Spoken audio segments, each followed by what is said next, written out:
Hi guys, எல்லாருக்கும் வணக்கம். நான் தான் உங்க மகிழ்ச்சி பேசுறேன். இப்போ என்னோட வாய்ஸை கேட்டுட்டோம், அதுக்கப்புறம் நான் தான் மகிழ்ச்சின்னு சொன்னதுக்கப்புறம் ஓகே இது மகிழ்ச்சி சேனல் தான் நீங்கள் வந்து கன்ஃபார்ம் பண்ணியிருப்பீங்க. இல்லைனா இன்ட்ரோ பார்த்துட்டு ஒரு சில பேர் டவுட் பட்டிருக்கலாம், என்னன்னா அது வேற இன்ட்ரோ வருது மகிழ்ச்சி சேனல் தானா அப்படின்னு. இது நம்ம பெக்கர் சேனல் தானே இது. அதனால பார்த்தீங்கன்னா பெக்கர் சேனலுக்காண்டி ஒரு புது இன்ட்ரோ. இது பழைய இன்ட்ரோ சொல்ல போனால் முன்னாடி வந்து உருவாக்கி வச்சிருந்தது, இது காணா போயிடுச்சுன்னு நினைச்சேன். அதனால தான் இப்போ மகிழ்ச்சி இன்ட்ரோ வந்து கொடுத்துருந்தேன், மகிழ்ச்சி சேனல் கொடுக்குற இன்ட்ரோவை. ஆனால் பார்த்தீங்கன்னா இப்போ ரீசெண்டாக இடையில வீடியோஸ்லாம் டெலீட் பண்ணும்போது பார்த்தீங்கன்னா அதில் வந்து அந்த இன்ட்ரோ பார்த்தேன், கிடச்சிருச்சு. இந்த இன்ட்ரோ உங்களுக்கு ஓகேனா கண்டிப்பாக நீங்கள் உங்களோட கருத்தை வந்து இந்த இன்ட்ரோவில் தெரிவிச்சிருங்க, சாரி இந்த வீடியோவில் தெரிவிச்சிருங்க கமெண்ட் செக்ஷனில். இன்ட்ரோ நல்லா இருந்துச்சுன்னா சொல்லுங்கள், வச்சுக்கலாம். இல்லை கைஸ் சொல்ல மறந்துடாதீங்க, நல்லா இருந்துச்சுன்னா சொல்லுங்கள், இந்த இன்ட்ரோவே வச்சுக்கலாம். இல்லை அப்படின்னா பழைய இன்ட்ரோவே ஓகே தான் ப்ரோ அப்படின்னீங்கன்னா நான் பழைய இன்ட்ரோவே வச்சுக்கிறேன், ஓகேங்களா? சரி ஓகே. இப்போ இந்த ஒரு மேட்ச்சில் இதுக்கப்புறம் என்ன நடக்க போகுதுன்னு எனக்கு தெரியும், இன்னும் ஒரு சில வினாடிகளில் உங்களுக்கு தெரிஞ்சிடும். அவ்வளோதான், எம்ஐடிபி தான் வச்சிருக்காரு, சுற்று போட்டாங்க, ஒன்றும் பண்ண முடியாது. அவ்வளோதான். ஃபர்ஸ்ட் மேட்சே நல்லா போகுது இல்லை, ஆரம்பமே அமர்க்கலமாக போயிருக்கு. அதுக்கப்புறம் முடிவும் வந்து ஒரு நல்லா தான் முடியும் அப்படிங்கிற ஒரு நம்பிக்கை எங்களுக்கு இருக்குது. உங்களுக்கும் அந்த நம்பிக்கை இருக்குன்னு நினைக்கிறேன். அந்த நம்பிக்கையோடு அந்த வீடியோ வந்து ஃபுல்லாக பார்க்க வாங்க. எல்லாருமே பார்த்தீங்கன்னா நாங்கள் 3 பேருமே பார்த்தீங்கன்னா கிராண்ட் மாஸ்டர். ஒருத்த மட்டும் பார்த்தீங்கன்னா வந்து நம்ம அஸ்வின் தான், அவன் பார்த்தீங்கன்னா மாஸ்டரில் இருக்கிறான். அவன் சிஎஸ்ல கிராண்ட் மாஸ்டர் போகிறதுல வந்து அவன் குறிக்கோளாக அதில் போயிட்டான். ஸோ அதனால் வந்து அதில் அவன் கவனத்தை செலுத்தினதுனால இதில் அவனால் இது பண்ண முடியல. பரவாயில்ல, சிஎஸ்ஆர் இருந்தான்னா ஃபுல் மேப்பாக இருந்தான்னா நம்ம கில்லில் கிராண்ட் மாஸ்டரில் இருந்தால் போதும். சரி ஓகே, இந்த ஒரு வீடியோவை நம்ம சேனலுக்கு இந்த ஒரு வீடியோ யாராவது வந்து புதுசாக பார்த்துருந்தீங்கன்னா ஒரே ஒரு சப்ஸ்கிரைப் மட்டும் பண்ணியங்க. ஏன்னா நம்ம வந்து சீக்கிரமே இந்த சேனலில் பார்த்தீங்கன்னா அடுத்து நம்மளோட டார்கெட் பார்த்தீங்கன்னா 30K 40K 50K 100K. ஏன்னா அது ஒரு காரணம் இருக்குது, அது நான் உங்கள்கிட்ட அது எப்போ 100K ரீச் பண்ணுதோ அப்போ தான் சொல்ல முடியும். கண்டிப்பாக சொல்லுவேன், அதை நான் மறந்துடவே மாட்டேங்க, சொல்லணுங்கிறத தான் வெயிட் பண்ணிட்டு இருக்கேன். அப்புறம் வந்து இன்னொரு விஷயம், இந்த வீடியோக்கு வந்து ரொம்ப நாள் கழிச்சு போகிறனால நான் வந்து சொல்லிட்டேன், மகிழ்ச்சி சேனல்லே பார்த்தீங்கன்னா வந்து ஒரு வீடியோ போட்டது சொல்லிட்டேன் எதனால் வீடியோ போட லேட் ஆகுது அப்படின்னு. இதுக்கப்புறம் பார்த்தீங்கன்னா வந்து கொஞ்சம் வந்து இன்னும் ஃப்ரீ ஆகலை, இருந்தாலும் நம்ம மைண்டு ஃப்ரீ ஆகல, நம்ம வெட்டி போய் தான் இருக்கோம் டெய்லியுமே. சரி ஓகே, இந்த ஒரு இடத்துல நம்ம வந்து பார்த்தீங்கன்னா ஒரு கில்லு ஓசி கில்லு எவனும் எடுத்துடக்கூடாது, டவுனை கிளியர் பண்ணுறேன்னு சொல்லிட்டு அவங்க கில்லு எடுத்துருவாங்கிட்டு. இங்கே பாருங்களேன், அந்த எல்லா ஈவோகன்லையுமே பார்த்தீங்கன்னா இதில் பார்த்தீங்கன்னா யூஎம்பியில் மனுஷ உருவத்தில் வருது. இது மாதிரி எல்லா ஈவோகன்லையும் பார்த்தீங்கன்னா ஒரு பார்த்தீங்கன்னா வந்து எதுனா ஒரு கொடுத்துட்றானுங்க.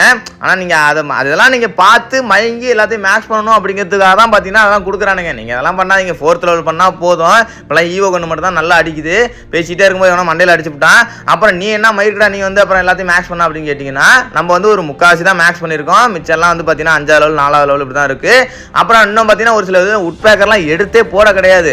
A94லாம் பார்த்தீங்கன்னா ஈவோ எடுத்து போட கிடையாது. ஏன்னா இவனுங்க பாட்டுக்கு அவங்க இஷ்டம் வரைக்கும் வந்து ஒரு வாட்டி விட்டுக்கிட்டே இருப்பானுங்க. இப்போ M10க்கே பார்த்தீங்கன்னா 2 ஈவோ விட்டுட்டானுங்க, MP40 2 ஈவோ விட்டானுங்க, அப்புறம் க்ரோஸாவுக்கு விட்டாங்கன்னா என்னன்னு தெரில, அது என்னமோ ஒன்று. இவங்க நான் எதுக்காக இதெல்லாம் எடுத்து போட்டேன் அப்படின்னு கேட்டிங்கன்னா அது சொல்லிக்கிறேன். நம்ம வந்து ஒரு நாள் வீடியோ கண்டென்ட்டுக்காக எடுத்து போட்டோம், மற்றபடி பார்த்தீங்கன்னா வந்து இதெல்லாம் மெல்லாம் ஆசையெல்லாம் கிடையாது.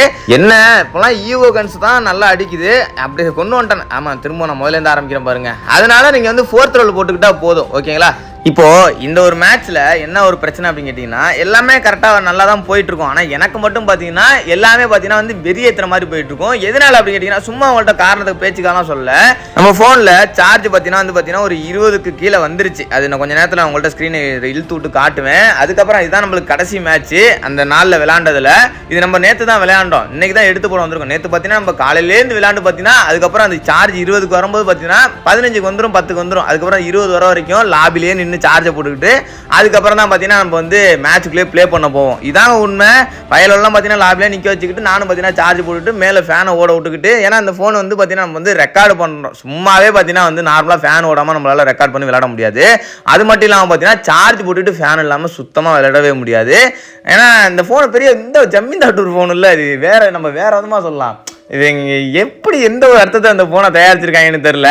இங்க பாருங்க, சார்ஜ் 14க்கு வந்துருச்சு. இந்த ஒரு காரணத்தினால பார்த்தீங்கன்னா நம்மள்ட்ட ஃபேன் ஓடினாலுமே பார்த்தீங்கன்னா வந்து ரெக்கார்ட் பண்ணிக்கிட்டு விளையாட முடியல. கொஞ்சம் பார்த்தீங்கன்னா கொஞ்சம் இல்லை, நான் என்னத்தை அதை வந்து உங்கள்கிட்ட வந்து அனுசரித்து சொல்லிக்கிட்டேன். நல்லாவே பார்த்தீங்கன்னா நம்மள வந்து சோதிச்சிருச்சு. பாதி பார்த்தீங்கன்னா மொபைலோட பர்ஃபார்மன்ஸை இழந்துருச்சு சார்ஜ் கம்மியாக இருந்ததுனால. அது மட்டும் இல்லாமல் இந்த ஃபோனு வர எனக்கு ரொம்ப கடுப்பேற்றுதுங்க. சில சமயம்லாம் பார்த்தீங்கன்னா சார்ஜ் 9-10 இருக்குது, அப்படியே பார்த்தீங்கன்னா சுவிட்ச் ஆஃப் ஆயிடுது. அது என்ன காரணம்னே தெரிய மாட்டேது. திரும்ப மொபைல் ஆன் பண்ணி சார்ஜ் போடும்போது பார்த்தீங்கன்னா டக்குன்னு ஒரு 30 செகண்டில் பார்த்தீங்கன்னா திரும்ப 10க்கு வந்துருச்சு சார்ஜ். 0லேருந்து 1லேருந்து பார்த்தீங்கன்னா 10க்கு வந்துருது. எனக்கு புரியவே மாட்டேங்குது கணக்கு. நம்ம என் ஃபோனை பற்றி இன்னுமே நல்லா புரிஞ்சிக்க முடியல, என்ன மாதிரி ஃபோன்றா நீ அப்படின்ட்டு. அதான் உங்களுக்கு தெரியுமே நான் என்ன ஃபோனு ப்ரோ அப்படின்னு வந்து புதுசாக உள்ளவங்க கேட்கலாம், இருந்தாலும் சொல்லிக்கிறேன். ஆப்பிள் வேற ஒன்றும் இல்லை. இந்த ஃபோனை உண்மையாக வந்து பார்த்தீங்கன்னா வந்து நான் இதை எடுத்தது பெருமையெல்லாம் படல. எனக்கு பார்த்தீங்கன்னா ROG இருந்தப்போ நல்லா இருந்துச்சு. இந்த ஃபோன் எப்போ வந்துச்சோ அதுலேருந்து வந்து சேனல்லேருந்து எல்லாமே சரி ரொம்ப டவுன் ஆகிடுச்சு, லைஃபும் சரி ரொம்ப டவுன் ஆகிடுச்சு. அதுக்கான அந்த ஃபோனை வந்து ராசி கெட்ட ஃபோன் அப்படிலாம் சொல்ல மாட்டேன். நம்ம இது மேலாம் நம்மளுக்கு நம்பிக்கையே கிடையாதுங்க. ஆனால் ஒரு சில சமயம் இந்த ராசி நேரம் அதெல்லாம் சொல்லுவாங்க பார்த்தீங்களா, அதெல்லாம் நான் நம்பாமல் போய் நிறைய இடத்துல பார்த்தீங்கன்னா எனக்கு வந்து அது நடந்ததுனால ஒருவேளை நம்ம அது வந்து நம்பியிருக்கலாமோ, ஒருவேளை இதனால தான் நடந்திருக்குமோ அப்படிலாம் பார்த்தீங்கன்னா எனக்கு வந்து தோண வச்சிருச்சு. தெரிலங்க. அதாவது இந்த கருமானலாம் சொல்லுவாங்கள்ல, இதெல்லாம் நான் நம்புவேன், அந்த கருமாலாம் நம்புவாங்க. சரி ஓகே, நம்ம என்ன கேம் கதையை விட்டுட்டு எங்கெங்கேயோ போயிட்டு இருக்கிறோம். ஆனால் இது வந்து மொபைலில், அதாவது கேம் ஒழுங்காக விளையாட முடியல அந்த மொபைல்னாலன்னு சொல்ல ஆரம்பிச்சு வேற எங்கெங்கேயோ போயிட்டோம். சரி ஓகே, இப்போ இந்த ஒரு இடத்துல பார்த்தீங்கன்னா என்ன நடக்க முடியும் கேட்டிங்கன்னா, இந்த போர்டு நான் வந்து போர்டு மேலே ஒருத்தர் இருக்கான், அவனை எப்படி அடிக்கலான்னு வந்து யோசிச்சுட்டு இருக்கிறேன். அவன் ஒருத்தன் இல்லை 2 பேர் இருக்காயின்னு வந்து நம்ம டீம்மேட் சொன்னாப்புல. எப்படி நம்மளுக்கே கண்ணு தெரியல, ஸ்கோப் போட்டு பார்த்தா எங்கே இருக்காயின்னு தெரியல, தக்காளி இவங்க மட்டும் எப்படி கண்டுபிடிக்கிறாங்க அப்படின்னு நானும் லான்ச் பேட் போட்டு கிட்டக்க போகும்போது தான் அப்படியே இனிமே தெரிய ஆரம்பிக்கிறாங்க. டீம்மேட் அப்பயே சொன்னாரு, ப்ரோ மேல ஒரு டவுன் வச்சுட்டேன் சீக்கிரம் போங்க ப்ரோ, இந்த கிளம்பிட்டேன் அப்படின்னு போய் பார்த்தீங்கன்னா நானும் ஒரு டவுன் அடிச்சிட்டேன். இதுல என்ன ஒரு கதை அப்படின்னு கேட்டீங்கன்னா, இது வந்து கோமாளித்தனமான கதை ஒரு விஷயமா என்னன்னு தெரில எனக்கு. ஏன்னா ஒரு தாட்டி நடந்துச்சுன்னா ஓகே, தெரியாம நடந்துருச்சு. 2வது வாட்டி அதே நடந்துச்சுன்னா நடக்கும் பாருங்களேன், வெயிட் பண்ணுங்க. இப்போ வந்து அப்போ டவுன் ஆக மாட்டேன்னு நினைக்கிறேன். இப்போ தான் டவுன் ஆகிட்டேன். அஸ்வின் பார்த்தீங்கன்னா மேலேருந்து குதிச்சு எப்படி காப்பாற்றிட்டான். அவனும் பார்த்தீங்கன்னா கூட லான்ச் பேட் போட்டு வந்திருக்கான். கரெக்டாக போட்டுட்டேன் இல்லைங்களா. அந்த லான்ச் பேட்லாம் பார்த்தீங்கன்னா நீங்கள் வந்து சாதாரணமாக போகிற மாதிரி தெரியும். ஆனால் அந்த மாதிரி இடத்துலலாம் கரெக்டாக பார்த்து போடணும். டப்புன்னு எடுத்தோன்னெலாம் போட்டுற முடியாது, அதுக்கெல்லாம் ப்ராக்டிஸ் வேணும். ஸோ அதனால் வந்து நம்ம மகிழ்ச்சி சேனல் பெக்கர் சேனல்லாம் பார்த்தீங்கன்னா நீங்கள் வந்து நிறைய வந்து தெரிஞ்சுக்கலாம், கற்றுக்கலாம். எங்கடா தெரிஞ்சுக்க விட்ற நீ உள்ளே வந்தால் நீ கேம் கதையை தவிர மிச்சம் எல்லா கதையும் பேசுகிறடா. ஒரு 10 நிமிஷம் வீடியோ போடுறனா அதில் 1 நிமிஷம் மட்டும்தான் கேம் கதையை பேசுகிறேன் அப்படின்னு நீங்கள் நினைக்கலாம். அது வந்து தப்பு இல்லை. அந்த 1 நிமிஷம் பார்த்தீங்கன்னா உங்களுக்கு வந்து யூஸ்ஃபுல்லான ஒரு உருப்படியான விஷயமா இருக்கும். அதுக்காக அந்த வீடியோவில் வந்து நீங்கள் அந்த 1 நிமிஷத்தை மட்டுமே பார்த்துட்டு போயிடக்கூடாது, இந்த மாதிரி காமெடியான விஷயங்களையும் பார்க்கலாம். அவனை டவுன் அடிச்சிட்டேன் என்ன, ஆனால் போனாட்டி அந்த போர்டு மேலே டவுன் அடிச்ச கில்லு வந்துச்சா நான் தாங்க தெரில. சரி ஓகே, இப்போ நம்ம என்ன பண்ணோம் அப்படின்னு கேட்டிங்கன்னா, இங்கேருந்து குடுன்னு ஓடி நம்ம டீம் எடுத்துட்டு அங்கே பார்த்தீங்கன்னா எனிமி இருக்காங்க. அதனால நம்ம என்ன பண்ணோம் அப்படின்னு கேட்டிங்கன்னா, ஏதோ ஃபாஸ்ட் இந்த வச்சுட்டேன், ஃபாஸ்ட் மோடில் வச்ச மாதிரி இருந்துச்சு. ஞாபகம் இருக்குது, வந்துருச்சுங்க அந்த ஒரு கில், அந்த போர்டில் அடிச்சது கில் பார்த்தீங்கன்னா வந்துருச்சு. இருங்க, ஒன்றும் இல்லை மக்களே, தண்ணி குடிச்சிட்டு வந்தேன். ஏன்னா ரொம்ப நாக்கு பார்த்தீங்கன்னா வந்து நாட்டியம் ஆட ஆரம்பிச்சிருச்சு. அதனால தான் இந்த இடத்துல அத்தனை நேடு தூக்கி போட்டேங்க. ஆனால் எனிமி இருக்கிற மாதிரியே தெரில, எனிமி இருக்கான்னு சொன்னாங்க மேலே. நான் அதனால நம்பி நேடை தூக்கி போட்டேன். எனக்கு மட்டும் பார்த்தீங்கன்னா அந்த ஃபுட் ஸ்டெப்பு காட்டவே இல்லை, என் டீம்மேட்டுக்கு மட்டும் பார்த்தீங்கன்னா காட்டுது அப்படிங்கிறாங்க. நானும் எங்கடா இருக்கான் எங்கே இருக்காருன்னு பார்த்துட்டு இருக்கேன். கடைசியில் அந்த ரோமியோ பார்த்தீங்கன்னா அந்த கில்லை வந்து எடுத்துகிட்டு போயிட்டாரு. பரவாயில்ல, நம்ம வந்து 8 கிலோ அடிச்சிருக்கிறோம். இன்னமே பார்த்தீங்கன்னா 16 பேர் இருக்கானுங்க டீம்மேட்லாம். அவங்களுக்கு கில்லு தேவை இல்லைங்களா. ஸோ அதனால் வந்து அவங்கள எடுத்துகிட்டு போட்டோம். சார்ஜ் பார்த்தீங்கன்னா இப்போ வந்து எவ்வளோ வந்துச்சு இருங்க இழுத்துட்டு பார்ப்போம். 11க்கு வந்துருச்சு. இன்னும் கொஞ்சம் நேரத்தில் 10க்கு வந்துடும். நல்ல வேலை இந்த மாதிரி நேரத்தில் வந்து பார்த்தீங்கன்னா இப்போதாங்க ஞாபகம் வருது. அதாவது இந்த சார்ஜ் 9, 8, 10லாம் இருக்கும்போது பார்த்தீங்கன்னா அந்த நேரத்தில் கரண்ட் இல்லாமல் இல்லைனா வெயிலில் நின்றுட்டு இருந்தேன், வெளியில் நின்றுட்டு இருக்கேன் அப்படின்னா அந்த நேரத்தில் ஃபோன் சுவிச் ஆஃப் ஆயிடுது. அந்த நேரத்தில் அந்த ஃபேன் இதெல்லாம் அந்த ஓடுனுச்சு கூலிங்கான இடத்துல நிற்கிறேன் அப்படின்னா நைட் நேரத்தில் அந்த மாதிரி நேரத்தில் சுவிச் ஆஃப் ஆக மாட்டுது. முன்னாடியெல்லாம் 1க்கு வரும்போது தான்டா சுவிச் ஆஃப் ஆகும். இப்போல்லாம் 2க்கு வரும்போது சுவிச் ஆஃப் ஆனாலும் பரவாயில்லடா, ஆனால் 10க்கு வரும்போதே சுவிச் ஆஃப் ஆயிடுறா. ஏமா இப்போ நம்ம பேசினது டபுள் மீனிங் மாதிரியே இருந்துச்சுல்ல. சரி விடுங்க, டபுள் இதில் என்ன, எல்லாம் இயற்கை தானே, இதெல்லாம் மனிதனுக்கு எல்லாம் உள்ளது தானே, வர்றது தானே. என்ன இப்போ நான் என்ன சொல்கிறேன், கில்லு நம்ம பார்த்தீங்கன்னா 9 கில்லு அடிச்சிருக்கிறோம்.